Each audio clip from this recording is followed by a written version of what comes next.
કે રીડેવલપમેન્ટ એક એવી વસ્તુ છે કે જે મુંબઈ સેન્ટ્રિક છે,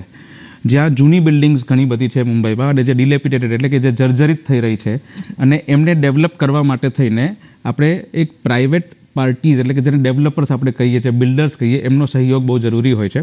તો આ આખી જે વ્યવસ્થા છે એને રીડેવલપમેન્ટ આપણે કહીએ છીએ. હવે રીડેવલપમેન્ટમાં અત્યાર સુધી એવું હતું કે 2017માં ગવર્મેન્ટ ઓફ મહારાષ્ટ્રના જે ઇન્સ્પેક્ટર જનરલ ઓફ રેવન્યુ એટલે IGR જેને આપણે કહીએ છીએ એનું એક પરિપત્ર બહાર પડ્યો હતો અને એ પરિપત્ર મુજબ આપણે જે બિલ્ડર જ્યારે સોસાયટી સાથે એક કોઓપરેટિવ હાઉસિંગ સોસાયટી હોય એની સાથે જ્યારે એક ડેવલપમેન્ટ એગ્રીમેન્ટ કરે કે ભાઈ આપણે તમારું બિલ્ડિંગ રીડેવલપ કરીશું તો ત્યારે એ ડેવલપમેન્ટ એગ્રીમેન્ટ ઉપર પણ સ્ટેમ્પ ડ્યુટીની આકારણી થતી હતી. અને એ પછી જ્યારે બિલ્ડિંગ્સ તમારા બની જાય છે અને જ્યારે આપણે સોસાયટીના મેમ્બર્સને ફ્રી ઓફ કોસ્ટ, કારણ કે એ લોકો મેમ્બર્સ છે અને આપણે એમનું ઘર નવેસરથી બનાવીને આપવાનું છે જે રીડેવલપમેન્ટની બેઝિક વ્યાખ્યા છે, તો એ મુજબ જ્યારે આપણે ફ્રી ઘર આપણે એ લોકોને આપતા હતા ત્યારે પણ એ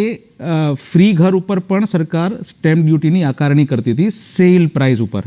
ફોર એક્ઝામ્પલ, હું તમારું ઘર આજે હું ડેવલપ કરી રહ્યો છું તો તમને એઝ અ સોસાયટીના મેમ્બર તરીકે તમને ઘર ફ્રીમાં મળે, being a part of the development agreement. પણ એ ફ્રી ઘર મળવા છતાં પણ એની ઉપર સરકાર સ્ટેમ્પ ડ્યુટીની આકારણી કરતી હતી. સો આ જ વસ્તુને લઈને ઘણી બધી રજૂઆત થઈ હતી ગવર્મેન્ટ પાસે, ઘણા બધા એવા કેસીસ પણ છે જે આપણે આગળ વાત કરીશું, જેના અનુસંધાનમાં હમણાં 26 જુલાઈના ગવર્મેન્ટ ઓફ મહારાષ્ટ્રએ એમના જે ઇન્સ્પેક્ટર જનરલ ઓફ રેવન્યુ જે છે એમના ઓફિસમાંથી એક GR બહાર પાડ્યો છે, જેમાં એમણે લખ્યું છે કે ભાઈ સેક્શન 4 મુજબ, સેક્શન 4 ઓફ સ્ટેમ્પ એક્ટ મુજબ જે